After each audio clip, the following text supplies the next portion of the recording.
ನಮಸ್ಕಾರ, ಕನಸು ನ್ಯೂಸ್ಗೆ ಸ್ವಾಗತ. ನಾನು ನಿಮ್ಮ ರಾಮಕೃಷ್ಣ ಸಿಡಿ. ಈಗ ವಾರ್ತೆಗಳ ವಿವರ.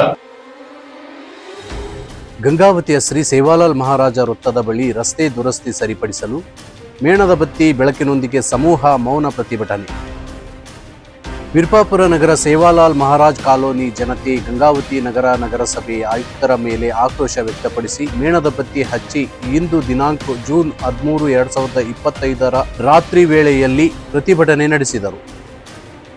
ಶಿವಪ್ಪ ಜಾಗ್ಗೋರ್ ಅವರು ಮಾತನಾಡಿ, ಕುಡಿಯುವ ನೀರಿನ ಪೈಪ್ ಒಡೆದಿರುವ ಕಾರಣ ಸರಿಪಡಿಸಲು ಸುಮಾರು ತಿಂಗಳುಗಳು ಕಳೆದರೂ ಸರಿಪಡಿಸದ ಅಧಿಕಾರಿಗಳ ಮೇಲೆ ನಮ್ಮ ಆಕ್ರೋಶ ಹಾಗೂ ಈ ರಸ್ತೆ ಪ್ರಸಿದ್ಧ ಅಂಜನಾದ್ರಿ ಬೆಟ್ಟಕ್ಕೆ ಹೋಗುವ ಗಂಗಾವತಿ ಪ್ರಮುಖ ಮುಖ್ಯ ರಸ್ತೆಯಾಗಿರುತ್ತದೆ ಹಾಗೂ ಉಪವಿಭಾಗ ಮಕ್ಕಳ ಆಸ್ಪತ್ರೆ, ತಹಸೀಲ್ ಆಫೀಸ್, ITI ಕಾಲೇಜ್ ಮತ್ತು ಇತರೆ ಕಾಲೇಜುಗಳ ವಿದ್ಯಾರ್ಥಿನಿಯರು ಹಾಗೂ ಪ್ರತಿಯೊಂದು ಇಲಾಖೆಯ ಅಧಿಕಾರಿಗಳು ಓಡಾಡುವ ರಸ್ತೆ ಇದಾಗಿರುತ್ತದೆ.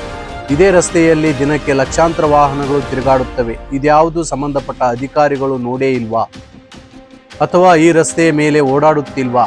ಈ ರಸ್ತೆ ಟ್ರಾಫಿಕ್ ಜಾಮ್ ಆದರೂ ಸಹ ಅಷ್ಟರಲ್ಲಿ ವಾಹನ ಚಲಿಸಿಕೊಂಡು ಓಡಾಡುತ್ತಿರುವ ಸಂದರ್ಭದಲ್ಲಿ ಇಬ್ಬರು ಈ ಗುಂಡಿಯೊಳಗೆ ಬಿದ್ದು ಅಪಘಾತಕ್ಕೀಡಾದ ಸಂದರ್ಭವೂ ಕೂಡ ಕಂಡಿದೆ. ಇಷ್ಟೆಲ್ಲ ಆದರೂ ಕೂಡ ಕ್ಯಾರೆ ಎನ್ನದ ಅಧಿಕಾರಿಗಳ ಮೇಲೆ ನಮ್ಮ ಆಕ್ರೋಶ ವ್ಯಕ್ತಪಡಿಸುತ್ತಿದ್ದೇವೆ.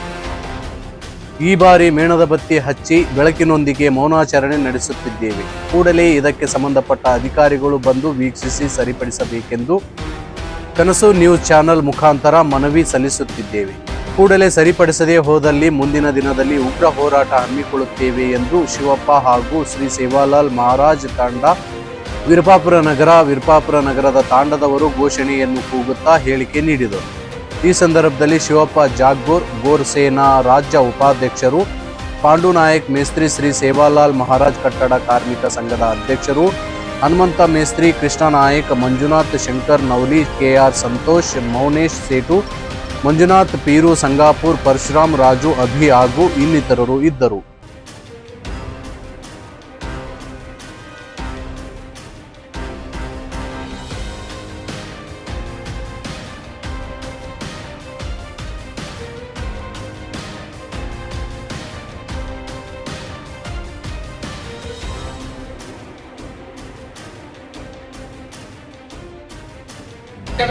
ಆಡಳಿತಕ್ಕೆ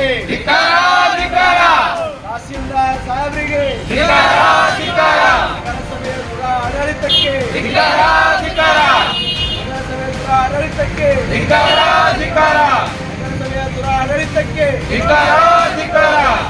ನಾನು ಈ ಕಡೆ ಹೋಗ್ತಿದ್ದು ನೇಮ ಮಾಡದೇ ಇರುವ ತಹಸೀಲ್ದಾರ್ ಸಾಹೇಬರಿಗೆ ನಗರಸಭೆಯ ಆಡಳಿತಕ್ಕೆ ತಾಲೂಕು ಆಡಳಿತಕ್ಕೆ ಕಣ್ಣು ಮುಚ್ಚಿ ಕುಳಿತಿರುವಂತ ದುರಾಡಳಿತ ಸರ್ಕಾರಕ್ಕೆ ಪೌರಾಯುಕ್ತರಿಗೆ ನಗರಸಭೆಯ ಸಿಬ್ಬಂದಿ ಅವರಿಗೆ ನಾಡಿನ ಎಲ್ಲ ಸದಸ್ಯರಿಗೆ ಗಂಗಾವತಿಯಲ್ಲಿ ಕಣ್ಣು ಮುಚ್ಚಿ ಕುಳಿತಿರುವಂತ ಜಿಲ್ಲಾ ಆಡಳಿತಕ್ಕೆ ನಗರಸಭೆಯ ಪೌರಾಯುಕ್ತರಿಗೆ ನಗರಸಭೆಯ ಆಡಳಿತಕ್ಕೆ ಧಿಕ್ಕಾರ.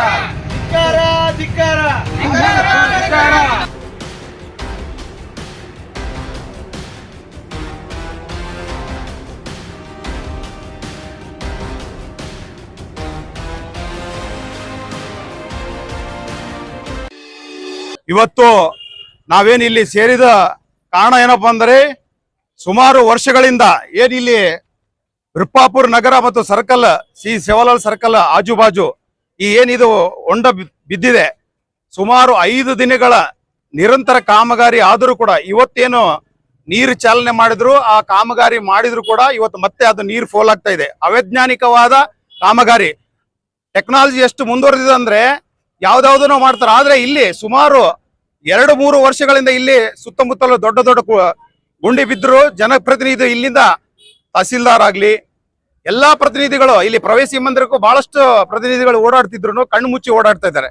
ಇಲ್ಲಿ ಬಹಳಷ್ಟು ಅವಘಡಗಳಾಗಿದೆ. ಮೊನ್ನೆ ಒಂದು ಏನಪ್ಪಾ ಅಂದ್ರೆ ಇದು ಒಂಥರ ಸಾವಿಗೆ ಆಹ್ವಾನವನ್ನು ನೀಡುವಂತ ಸ್ಥಿತಿ ನಿರ್ಮಾಣ ಆಗಿದೆ. ಅದಕ್ಕಾಗಿ ನಾವೆಲ್ಲ ಶ್ರೀ ಗೋರ್ಸೇನಾ ಹಾಗೂ ಶ್ರೀ ಸೇವಾಲಾಲ್ ಕಟ್ಟಡ ಕಾರ್ಮಿಕ ಹಾಗೂ ಇನ್ನಿತರ ಸಂಘಟನೆ ಹಾಗೂ ಇಲ್ಲಿನ ಸಾರ್ವಜನಿಕರ ಸಮ್ಮುಖದಲ್ಲಿ ನಾವು ಒಂದು ಶಾಂತ ರೀತಿಯಿಂದ ಅಂದ್ರೆ ವಿಭಿನ್ನ ರೀತಿಯಲ್ಲಿ ನಾವು ದೀಪ ಬೆಳಗುವ ಮುಖಾಂತರ ಏನು ನಗರಸಭೆ ಹಾಗೂ ಇಲ್ಲಿನ ಜಿಲ್ಲಾಡಳಿತ ಹಾಗೂ ತಾಲೂಕಾಡಳಿತಕ್ಕೆ ನಾವು ಒಂದು ಸಂದೇಶ ಕೊಡ್ತಾ ಇದೀವಿ. ಯಾಕಂದ್ರೆ ಇದು ದೊಡ್ಡ ದುರಂತ ನಮ್ದು. ಯಾಕಂದ್ರೆ ಸುಮಾರು 5-6 ವರ್ಷಗಳಿಂದ ಇಲ್ಲಿ ದಿನನಿತ್ಯ ಓಡಿದ್ರು ಇಂತಿಂತ ದೊಡ್ಡ ಗುಂಡಿಗಳು ಬಿದ್ರು ಇದರ ಬಗ್ಗೆ ನಿರ್ಲಕ್ಷ್ಯ ಧೋರಣೆ ತೋರ್ತಾ ಇದ್ದಾರೆ. ಹಾಗೂ ವಿಶೇಷವಾಗಿ ಇಲ್ಲಿ ಏನು ಹಿಂದುಳಿದ ಪ್ರದೇಶ ಇದು, ಎಲ್ಲ ಕಾರ್ಮಿಕರು ದಿನನಿತ್ಯ ಕೆಲಸಕ್ಕೆ ಹೋಗುವಂತ ಕಟ್ಟಡ ಕಾರ್ಮಿಕರು ಇದ್ದು ಸುಮಾರು 5-6 ದಿನಗಳಿಂದ ನೀರಿಲ್ಲದ್ರೂ ಏನು ಮನೆಯಲ್ಲಿ 2-3 ಬಿಂದಿಗೆ ತುಂಬು ಇರ್ತಾರಷ್ಟೇ, ಏನು ಸಾಕಷ್ಟು ಸಂಗ್ರಹಣೆ ಇರೋದಿಲ್ಲ. ಆದ್ರೂ ಇವತ್ತೇನು ನೀರು ಬಂದಿದೆ ಅನ್ನೋ ಒಂದು ಖುಷಿಯಲ್ಲಿದ್ದಾಗ ಮತ್ತೆ ಇದು 5-6 ದಿನಗಳು ತಗೊಂಡ್ರು, ಮತ್ತೆ ಇದು ಅವೈಜ್ಞಾನಿಕ ಕಾಮಗಾರಿಯಿಂದ ಮತ್ತೆ ಇದು ಫೋಲ್ ಆಗ್ತಾ ಇದೆ. ಹಾಗೂ ಇಲ್ಲಿಂದ ಅಂಜನಾದ್ರಿ ಬೆಟ್ಟಕ್ಕೆ ಹಾಗೂ ಶ್ರೀ ಹುಲಿಗೆಮ್ಮಗೆ ದಿನನಿತ್ಯ ಲಕ್ಷಾಂತರ ಜನ ಈ ರಸ್ತೆಯಲ್ಲಿ ಓಡಾಡ್ತಾ ಇದ್ದಾರೆ. ನೀವು ನೋಡಿರ್ಬೋದು, ಇಲ್ಲಿಂದ ಸಾಯಿನಗರದಿಂದ ಕಡೆಬಾಗಲವರೆಗೆ ರಸ್ತೆ ಯಾವ ರೀತಿ ಅಗದಿದ್ದಾರೆ. ಸುಮಾರು ವರ್ಷಗಳಿಂದ ಇದನ್ನ ಎಷ್ಟು ನಿರ್ಲಕ್ಷ್ಯ ಮಾಡ್ತಾ ಇದಾರೆ ಅಂದ್ರೆ ಏನ್ ಹೇಳ್ಬೇಕಂತ ಗೊತ್ತಾಗ್ತಿಲ್ಲ. ಯಾರು ಇಲ್ಲಿ ಹೇಳೋರಿಲ್ಲೋ ಕೇಳೋರಿಲ್ಲ. ಸುಮಾರು ಇಲ್ಲಿ ಸಣ್ಣ ಮಕ್ಕಳು ಈ ತೆಗ್ಗಲ್ಲಿ ಬಿದ್ದು ಅವಘಡ ಬಹಳಷ್ಟು ಆಗಿದೆ. ಆಮೇಲೆ ವಿಶೇಷವಾಗಿ ವಿರುಪಾಪುರ ತಾಂಡ ಹಾಗೂ ನಗರ ಇಲ್ಲೆಲ್ಲ ಸುತ್ತಮುತ್ತ ಕಾರ್ಮಿಕರು ವಾಸಿಸಿದ್ದಾರೆ. ಈ 2-3 ಪ್ರದೇಶಗಳನ್ನ ನಗರಸಭೆ ಅತ್ಯಂತ ನಿರ್ಲಕ್ಷ್ಯ ವಹಿಸ್ತದೆ. ಸ್ವಚ್ಛತೆ ಆಗಲಿ, ಸಾರ್ವಜನಿಕ ಶೌಚಾಲಯ ಇಲ್ಲಿ ನೋಡ್ರಿ, ಬನ್ನಿ ನೀವೆಲ್ಲ ವಾರ್ಡಲ್ಲಿ ಬಂದು ನೋಡ್ರಿ, ಈ ಒಳಚರಂಡಿಯನ್ನು ಮಾಡಿದ್ದಾರೆ. ದುರವಾಸನೆ, ಆ ದುರವಾಸನೆಯಿಂದ ಚಿಕ್ಕ ಚಿಕ್ಕ ಮಕ್ಕಳು ಬಹಳಷ್ಟು ರೋಗಕ್ಕೆ ಅವಘಡ ಆಗಿದ್ದಾರೆ. ಇವೆಲ್ಲ ಆಸ್ಪತ್ರೆಗೆ ದುಡಿಯುವಂತ ಶ್ರಮಜೀವಿಗಳು ಇದ್ರು, ಅವರಿಗೆಲ್ಲ ಆಸ್ಪತ್ರೆಗೆ ದೊಡ್ಡ ಪರಿಸ್ಥಿತಿ ಇಲ್ಲ. ಯಾವುದೇ ಆದ ಒಂದು ಕಾಮಗಾರಿ ಆಗ್ಬೇಕಂದ್ರೆ ನಾವು 6-7 ತಿಂಗಳಿಂದ ಅವರಿಗೆ ಅಪಾಯಣ ಅಂದ್ರು ಯಾರು ಇಲ್ಲಿ ಬಂದು ಇಲ್ಲಿ ಇದ್ದು ನಾವೇನಿಲ್ಲಿ ಗಂಗಾವತಿಯಲ್ಲಿ ತಾಲೂಕಾಡಲ್ಲಿ ವ್ಯಾಪ್ತಿಯಲ್ಲಿ ಇದೀವಾ ಏನು ಬೇರೆ ದೇಶದಲ್ಲಿ ವಾಸಿಸ್ತಿದೀವಿ ಅಂತ ಯಾರು ನಮ್ಮ ಜನಪ್ರತಿನಿಧಿಗಳೇ ಇಲ್ಲಿ ಅತ್ಯಂತ ನಿರ್ಲಕ್ಷ್ಯ. ಯಾವ ಒಂದು ಬೀದಿ ದೀಪಗಳಿಲ್ಲ, ನೋಡಬಾರ್ದು ಅದನ್ನ ಅಂತ ಒಂದು ದುರಾಲೋಚನೆ ಆಮೇಲೆ ನಿರ್ಲಕ್ಷ್ಯದಿಂದ ನಾವೆಲ್ಲ ಇದು ಮಾಡ್ತಾ ಇದೀವಿ. ಇವಾಗ ನಾವು ಇಲ್ಲಿಂದ ಏನ್ ಹೇಳಕ್ ಬಯಸ್ತಿದೀವಿ ಅಂದ್ರೆ ಇದನ್ನ ತಕ್ಷಣವೇ ಇದನ್ನ ರಸ್ತೆ ಹಾಗೂ ಇನ್ನಿತರ ಮೂಲಸೌಕರ್ಯಗಳನ್ನು ಒದಗಿಸಬೇಕು. ಇಲ್ಲವಾದರೆ ಮುಂದಿನ ದಿನಗಳಲ್ಲಿ ಶ್ರೀ ಸೇವಾಲಾಲ್ ಕಟ್ಟಡ ಕಾರ್ಮಿಕ ಸಂಘ ಹಾಗೂ ಗೋರ್ಸೇನಾ ಹಾಗೂ ಇನ್ನಿತರ ಇಲ್ಲಿ ಸಾರ್ವಜನಿಕರ ಸಮ್ಮುಖದಲ್ಲಿ ನಗರಸಭೆಯನ್ನು ಮುತ್ತುಗ ಆಗುವಂತ ಒಂದು ಉಗ್ರ ಪ್ರತಿಭಟನೆ ಮಾಡ್ತೀವಿ ಅಂತ ಈ ಮೂಲಕ ಹೇಳ್ತೇವೆ. ಇವತ್ತು ಇಡೀ ಒಂದು ಕರ್ನಾಟಕ ರಾಜ್ಯದಲ್ಲಿ ಗಂಗಾವತಿಯ ಮಾನ ಹರಾಜು ಆಗ್ತಾ ಇದೆ. ವಿಷಯ ಏನಪ್ಪಾ ಅಂದ್ರೆ ಇಡೀ ವಿಶ್ವದಲ್ಲಿ ಇಲ್ಲಿ ಕಿಷ್ಕಿಂಧ ಅಂತ ಹೇಳಿ ನಮ್ಮ ಹನುಮನ ನಾಡು, ಆ ಕಿಷ್ಕಿಂಧಕ್ಕೆ ಇಡೀ ನಮ್ಮ ಭಾರತ ದೇಶದ ಬೇರೆ ಬೇರೆ ರಾಜ್ಯಗಳಿಂದ ಓಡಾಡಕ್ಕೆ ಇರುವಂತ ಇದು ಒಂದೇ ದಾರಿ. ಆದ್ರೆ ಆ ದಾರಿ ಇವತ್ತು ಏನಾಗಿದೆ ಅಂತ ಹೇಳಿ ನಮ್ಮ ಗಂಗಾವತಿ ನಗರದ ನಾಗರಿಕರು ನಾಚಿಕೆಯ ಗೇಡಿನ ವಿಷಯ. ನಾಚಿಕೆ ಪಡ್ಕೋಬೇಕು ನಿಜವಾಗ್ಲು. ನಮ್ಮ ತೆರಿಗೆ ಹಣ ಯಾವ ತರ ಪೋಲ್ ಮಾಡ್ತಿದೆ ಸರ್ಕಾರ ಅಂತ ಹೇಳಿದ್ರೆ, ನಾವು ಎಚ್ಚೆತ್ಕೊಳ್ದಿದ್ರೆ ಇನ್ನು ಏನೇನ ದುರಾಡಳಿತ ಆಗತ್ತೆ ಅನ್ನೋದಕ್ಕೆ ಕೈಗನ್ನಡಿ. ಗಂಗಾವತಿಯ ನಗರ ತುಂಬೆಲ್ಲ ರಸ್ತೆಗಳು ಯಾವ ತರ ಆಗಿದೆ ಅಂದ್ರೆ, ಏನ್ ನಾಗರಿಕ ಸಮಾಜ ಇಲ್ಲಿ ಇದೆಯೋ ಅಥವಾ ಇಲ್ಲೋ. ನಾಗರಿಕರಾದ್ಮೇಲೆ ನಾವ್ ಏನಾದ್ರೂ ಒಂದು ಪ್ರತಿಭಟನೆನೋ ಹೋರಾಟನೋ ಚೀರಾಟನೋ ಏನಾದ್ರೂ ಒಂದು ಮಾಡ್ಬೇಕಲ್ಲ ಸ್ವಾಮಿ. ದಿನನಿತ್ಯ ಹಿಂಗೆ ಓಡಾಡ್ತೀರಿ ನೋಡಿ. ಈ ರಸ್ತೆಯಲ್ಲಿ SP ಬರ್ತಾರೆ, DC ಬರ್ತಾರೆ, ಆಮೇಲೆ AC ಅವ್ರು ಬರ್ತಾರೆ, ನಮ್ಮ ತಹಸೀಲ್ದಾರ್ ಸಾಹೇಬರಂತೂ ದಿನ ಬೆಳಗಾದ್ರೆ ಓಡಾಡ್ತಿರ್ತಾರೆ.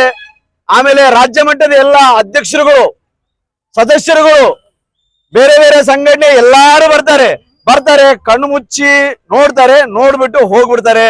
ಅದಕ್ಕೆ ಇವತ್ತು ನಾವು ಗೋರ್ಸೇನಾ ವತಿಯಿಂದ ಶ್ರೀ ಸೇವಾಲಾಲ್ ಮಹಾರಾಜ್ ನಮ್ಮ ಸರ್ಕಲ್ ಅಲ್ಲಿ ಒಂದು ವಿಭಿನ್ನವಾಗಿ ಒಂದು ಮೇಣದ ಬತ್ತಿ ಹಚ್ಚುವ ಮೂಲಕ ಒಂದು ನಗರಸಭೆಯ ಆಡಳಿತಕ್ಕೆ ಈ ಒಂದು ಸ್ಪಷ್ಟ ಸಂದೇಶ ಒಂದು ಕಳಿಸ್ತಾ ಇದ್ದೀವಿ. ಸುಮಾರು 2 ವರ್ಷಗಳಾದವು ಸೇವಾಲಾಲ್ ಮಹಾರಾಜ್ ಸರ್ಕಲ್ ಪಕ್ಕದಲ್ಲಿ ಗುಂಡೆ ಬಿದ್ದು ಏನಪ್ಪಾ ಅಂದ್ರೆ ನೀರ್ ಪೋಲ್ ಆಗ್ತದೆ, ತಾತ್ಕಾಲಿಕವಾಗಿ ರಿಪೇರಿ ಮಾಡ್ತಾರೆ ಮತ್ತೆ ಹೋಗ್ತಾರೆ. 5-6 ದಿನಗಳಿಂದ ಗುಡ್ಡೆ ಬಿದ್ದಿದೆ, ರಿಪೇರಿ ಮಾಡಿದ್ದಾರೆ, ಇವತ್ತು ಮತ್ತೆ ನೀರು ಪೋಲ್ ಆಗಿದೆ. ಆಮೇಲೆ ಈ ಒಂದು ಅಕ್ಕಪಕ್ಕದಲ್ಲಿ ಏನ್ ವಾರ್ಡ್ಗಳಿದಾವೆ, 5 ದಿನಗಳಿಂದ ಕುಡಿಯೋ ನೀರೇ ಇಲ್ಲ. ಈಗ ನಾವು ಯಾರಿಗಂತ ಹೇಳನ್ರಿ, ರಸ್ತೆಗಳು ಸರಿ ಇಲ್ಲ, ಕುಡಿಯೋ ನೀರಂತೂ ಮೊದ್ಲೇ ಈಗ ನೋಡಿ ಪಕ್ಕದಲ್ಲೇ ನದಿ ಇದೆ, ಆದ್ರೆ ನಮ್ ದುರದೃಷ್ಟನೂ ಏನು ಕುಡಿಯೋ ನೀರಿಲ್ಲ. 5 ದಿವಸ ಆಯ್ತು. ಬೆಳಿಗ್ಗೆಯಿಂದ ನಾನು ಸಹ ಬೇರೆ ಬೇರೆ ವಿಡಿಯೋ ಎಲ್ಲ ಸಾಮಾಜಿಕ ಜಾಲತಾಣದಲ್ಲಿ ಹಾಕಿದ್ದೀನಿ. ಆದ್ರೂ ಸಹ ಜನ ಎಚ್ಚೆತ್ಕೊಳ್ತಿಲ್ಲ ಅಂದ್ರೆ, ಈ ಹೋರಾಟದ ಮನೋಭಾವನೆ ಇಲ್ಲ ಅಂದ್ರೆ ಇನ್ನು ಬರುವಂತ ದಿನಗಳು ಗಂಗಾವತಿಗೆ ಇನ್ನು ಯಾವ ತರ ಕಾಡುತ್ತಂತ ದೇವರೇ ಬಲ್ಲ.